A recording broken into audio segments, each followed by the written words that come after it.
J'ai découvert le hip-hop dans mon quartier. Il y avait ce qu'on appelle une MJC. Dans cette MJC, donc je me rappelle la première fois que je suis venu, j'ai vu des grands qui dansaient. Donc je suis rentré d'abord dans le hip-hop par la danse.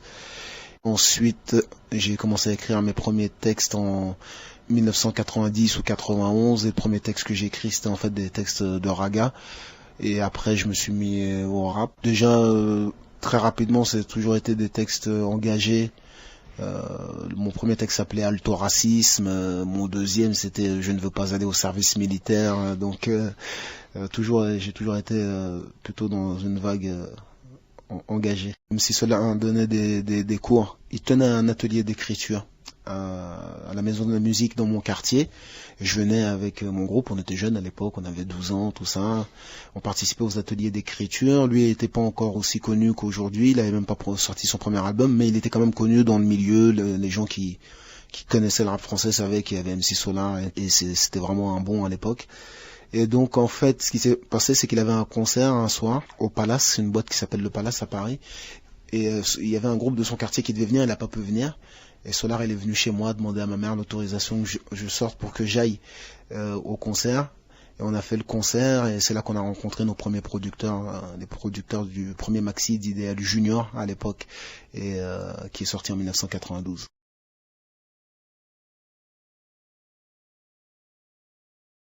Dans cet album de 1998 qui s'appelait Le combat continue, il y avait ce fameux morceau Hardcore, qui est un morceau qui a marqué les esprits, je pense qu'il a marqué un peu l'histoire aussi du rap français. Le principe du morceau, c'est que comme on nous reprochait souvent de faire du rap hardcore, alors je m'étais dit, je vais donner la réponse, je fais du rap hardcore parce que le monde est hardcore, c'est-à-dire que le monde est dur. Et alors j'ai fait un morceau dans lequel à chaque fois je reprenais des faits historiques qui se sont passés et je disais hardcore, regarde le monde, il se passe telle chose, hardcore, regarde le monde, il se passe telle chose.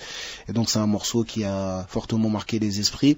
Malheureusement, certaines personnes n'ont retenu que ça de l'album, alors qu'il y avait déjà des choses très très profondes dans l'album Le combat continue. Il y avait des morceaux où je parlais de mes faiblesses, d'unité, où je dénonçais l'effet des drogues dites douces sur moi, même si je disais on fumait. Donc il y avait des trucs vraiment très très profonds qui prenaient à contre-pied ce qui se faisait dans le rap, mais les gens ont quand même retenu principalement le morceau hardcore, alors que c'était beaucoup plus profond que ça.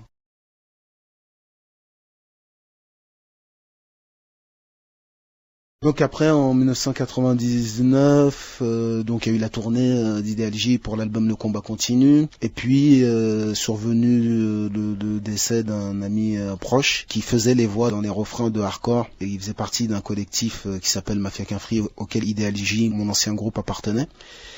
Et donc le décès de Las Montana, ça a été un peu la goutte d'eau qui fait déborder le vase. Et j'avais vraiment plus envie de faire de la musique, quoi. J'étais plus dans une démarche où j'étais en train de m'épanouir. En fait, ça me rajoutait des problèmes dans ma tête. Donc suite à ça, j'ai voulu arrêter. Je me suis converti à l'islam et j'ai mis un pas prononcé dans l'application de la religion musulmane. Et donc dans un premier temps, j'ai pensé à arrêter le rap. Puis après, au bout d'un an ou deux, après que les choses soient un peu descendues, tout ça, j'ai fait un album solo cette fois-ci. Un album solo parce que j'avais des convictions qui n'étaient pas forcément celles de tout le groupe.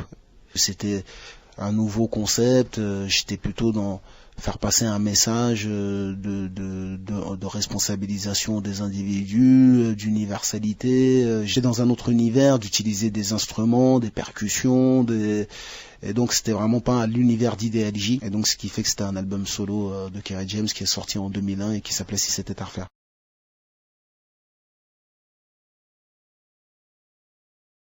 Alors après les événements du 11 septembre 2001, je me suis rendu compte qu'il y avait, selon mon humble avis, hein, une campagne de médiatisation anti-islam en France, et qui en fait en vérité veut dire anti-musulman, et que tout ce qui se disait dans les médias aboutissait à faire peur aux gens, à faire peur de l'islam, donc des musulmans. Donc j'ai voulu faire cet album, réunir des musulmans et des non-musulmans autour de valeurs qui sont des valeurs universelles pour tous les gens qui sont dotés de raison saine, mais qui sont des valeurs qui aussi existent dans l'islam. Et je voulais le rappeler aux gens, aux non-musulmans comme aux musulmans. J'ai intégré aussi dans ce disque, il n'y avait pas simplement que du rap, il y avait aussi des musiques traditionnelles arabo-musulmanes, ouais, qui sont des grands classiques chez les Maghrébins ou chez les Arabes. Et donc comme c'est une musique que j'écoute et que j'aime beaucoup, je voulais la faire découvrir aussi à mon public.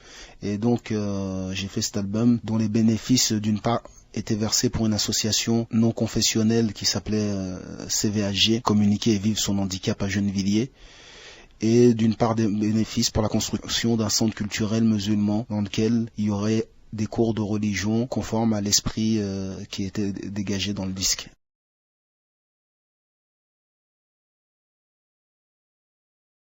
Dans cet album, il y a un côté plus offensif que dans Si c'était à refaire, mon premier album solo, parce que déjà, en général, ma musique correspond à ce que je suis sur le moment, et c'est vrai que j'étais dans une période plus offensive, tu vois, j'étais un peu moins posé dans ma tête, j'ai eu quelques problèmes qui font que j'étais plus en mode rentre dedans, quoi, et donc ça se sent aussi dans ma manière de poser certains textes. J'ai vraiment voulu qu'on ne m'enferme pas dans la case du rappeur musulman qui est là pour prêcher. Je suis pas toujours en boubou, assis en tailleur dans une pièce noire. Il y a un moment aussi où je suis un artiste et je fais simplement, enfin je fais de la musique, et j'ai aussi des revendications sociales, j'ai aussi un regard sur le monde, sur la société, et qui est pas forcément à chaque fois axé sur la religion. Puis aussi c'est un rôle qui est pas facile à assumer, donc c'est pour ça que j'ai essayé de mettre le plus de distance possible avec ça dans cet album. J'ai failli l'appeler d'ailleurs Le Juste Milieu, parce que c'est un disque qui est à la croisée des chemins entre ce que je faisais avec Ideal J, sans la violence verbale gratuite, et avec un positionnement plus juste, et ce que j'ai fait avec l'album Si c'était à refaire.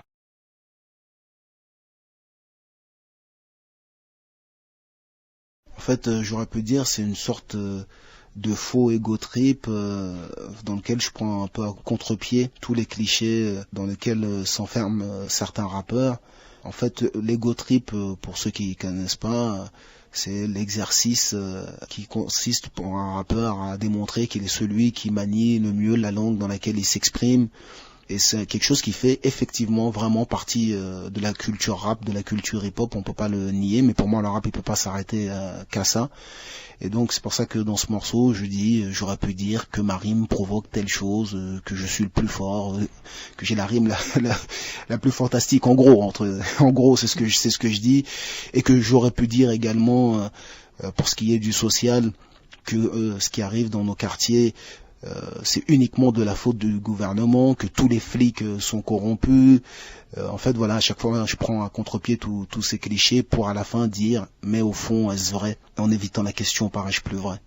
Donc, c'est un morceau important dans l'album.